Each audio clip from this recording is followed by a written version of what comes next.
Oblivion is famed for its ultra-sophisticated NPC dialogue, and Skyrim for its intuitive followers. But which game is better in 2020? Both have obvious flaws and suffer from the famous post-launch Bethesda bugs. But to find out which is superior, I'll be comparing 3 key areas: story, world building, and gameplay. Skyrim has an innate advantage over Oblivion because of its improved graphics, so for fairness' sake, I'll not be comparing looks. First, a summary of each game's plot. In Oblivion, you are the hero of Avarti, a champion with no innate powers. You embark on a quest to find the Emperor's killers and stop a Daedric invasion by Mehrunes Dagon. You save Martin Septim, the last living heir to Uriel VII, and endeavour to find the Amulet of Kings and relight the dragon fires to close shut the jaws of Oblivion. Along the way, you infiltrate the Mythic Dawn and come face to face with their sadistic leader Mankar Cameron. In the ending sequence, Martin Septim sacrifices himself to defeat Dagon, thus saving the continent. In The Elder Scrolls V Skyrim, you're the Dragonborn.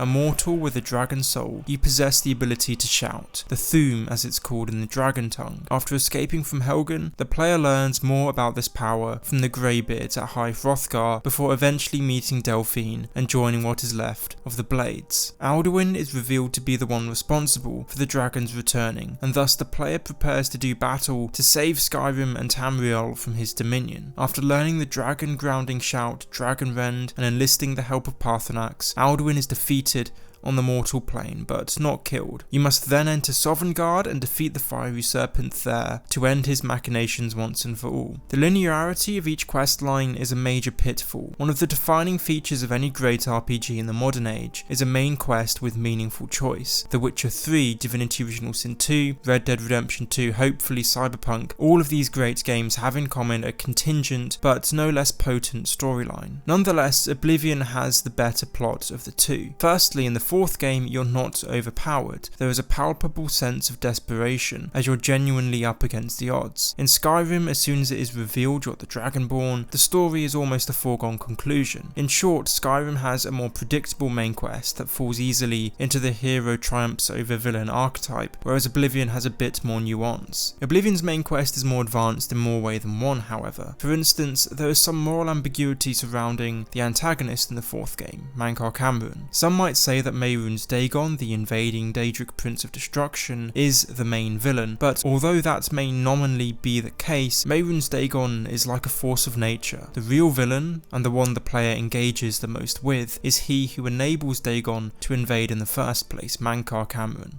Cameron, unlike Alduin, does not want to destroy the world for purely personal gain. There is some reason behind his point of view. Mankar's actions can be read as a rebellion against the 9 divines, the sanctioned gods who make up the pantheon for most beings on Nirn. Cameron points out that these gods are weak. They are not the gods that most people believe or need them to be. They either cannot or will not intervene often enough to better the lives of their worshippers. Mankar's other arguments are less convincing. He claims that Mundus is just another Daedric realm, and that Dagon is merely claiming his birthright. This is a nonsensical proposition on a few levels. Even if Mundus was a Daedric realm, then it does not mean that Mehrunes is entitled to it any more than he is entitled to, say, Molag Bal's Cold Harbour. Secondly, Nirn differs in a few fundamental ways from an Oblivion realm. It was created by Lorcan and a host of other gods as a plane distinct from the Daedric principalities. In Oblivion's realms, the Daedric prince is the realm, it's merely an extension of their being. Nirn, by contrast, is not controlled by an omnipotent deity or an extension of them. Lorcan is dead, and the Aedra sacrificed so much of their collective power to create it that it's no longer wholly under their control. In short, this means Nirn has a level of independence the Daedric realms do not possess. The gods gave their power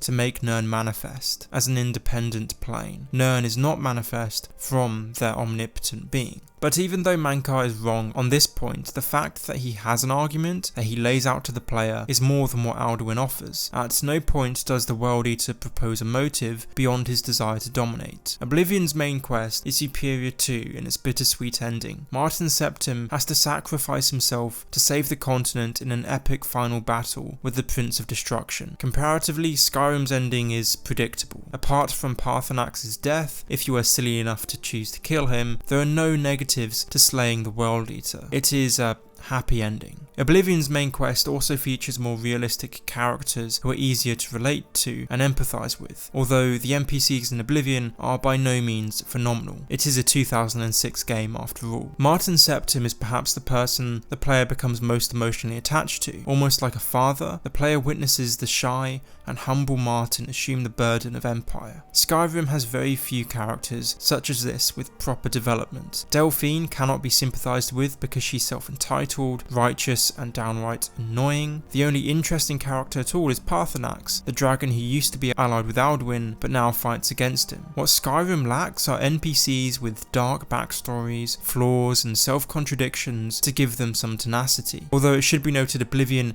is hardly overflowing with these sorts of NPCs, it just does a bit of a better job at including some of them. Skyrim's main quest has one redeeming feature: it feels epic. The Dragonborn is a famous character in popular gaming culture because Bethesda managed to think up a genuinely unique and interesting protagonist. However, there was much more that could have been done to better the 5th game's story. Alduin should have had more complex motives, and NPCs in the main story needed more depth. The shallowness that Skyrim offers extends to its faction quests too. The worst example is the Bard's College, an institution in which you never play an instrument. Instead, you spend hours fetching verse and loot from generic tombs. But the Companions, Dark Brotherhood, and College of Winterhold quest lines are poor as well. Again, they are all linear and feel unauthentic. In the College, you're made the Archmage within the space of 6 quests. In the Companions, you can use magic throughout, and the Dark Brotherhood's leader, Astrid, makes some decisions so idiotic they beg a belief. Chief among these her choosing to ally with the Penitus Oculatus, the Emperor's Secret Service, in order to save her ego. See my specific videos on each of these factions for more. Oblivion's faction quests are not only more fun, but more authentic. Oblivion's Dark Brotherhood is some of the funniest, imaginative quests in the series, from murder at a house party to helping a man fake his death to escape his cowardly mistakes. Almost every assassination in the 4th game is unique in some way and fun to play. The guilds in Oblivion also feel like proper organisation. In the Mages Guild, you have to make your own staff and create your own spells. In the Dark Brotherhood, you have to complete a multitude of different contract quests before advancing. And in the Thieves Guild, you have to prove yourself in a test in order to join. Next, let's talk about world building. World building will be defined here as the lore, physical landscapes and ambience that makes up a game world. Oblivion and Skyrim share much of the same lore, obviously. They are both Elder Scrolls games, but the cornerstones of each game lore-wise is different. Oblivion is set in a time of anguish and decline, very much preceding the empire we see in Skyrim. The empire in Oblivion is in disarray, but not yet on its knees. The mythic Dawn's successful assassination hints at the inner weaknesses within the administration. Equally, the Oblivion crisis itself does not bode well for Imperial authority. NPCs often mention the Oblivion Gates further afield, wreaking havoc in provinces like Morrowind and the Somerset Isles. Oblivion's ambience cultivates this ethos of decline further. Most tracks are slow and mellow. However, the landscape and people are generally bright and cheerful. This negates the otherwise dark atmosphere and ultimately provides an upbeat undertone. As I said, this is an empire struggling, but not yet on its knees. Skyrim inhabits a much darker world. Whereas in Oblivion we saw decline, in Skyrim we see depravity. The towns and cities of the province are ruined and crumbling. Civil war engulfs the land, and if Oblivion's music was despairing, then Skyrim's has a downright depressing feel. Although how far one enjoys a world is largely down to personal preference, I can't help but feel Skyrim's world building is superior, not only because of its better engine, but the fact that its theme is more consistent. An issue with Oblivion is its vibrant atmosphere. In the midst of a destructive demon invasion, you'd expect there to be more destruction than is visible in the game. I think Oblivion's landscapes could have done a better job of communicating the threat of Mehrunes Dagon, such such as cities being visibly under siege from Daedra, or burnt fields and forests. The greater vibrancy and perhaps optimism of the NPCs shouldn't be entirely done away with, however. That's one of the things that makes Oblivion unique. Morrowind and Skyrim, the games sandwiching Oblivion, are both extremely dark. One of the best things about Oblivion is its more vibrant feel, but I feel like it should have been toned down just a little bit to fit more with the theme. Visually, Skyrim obviously trumps Oblivion when it comes to gameplay. From the shouting system to the dual wielding, for modern players, Skyrim's a much more intuitive game and less boring to play. But although Oblivion's combat may be mundane by comparison, it's also more complex. Unlike Skyrim, Oblivion has a more traditional class system that lends itself to specialization. There's the meme about every Skyrim character becoming a stealth archer, but it's pretty true. There are no barriers in the 5th game to becoming whichever class and specializing whichever skill you want. Although technically possible to do in Oblivion, in the 4th game there are no perks. You simply choose to level certain skills and to improve them. This lends itself well to picking certain linked attributes in classes and advancing them. So if you want the more immersive RPG experience, hop on to Oblivion. An issue both games do have is the awful leveling system, however. The fact that enemies level up alongside you almost renders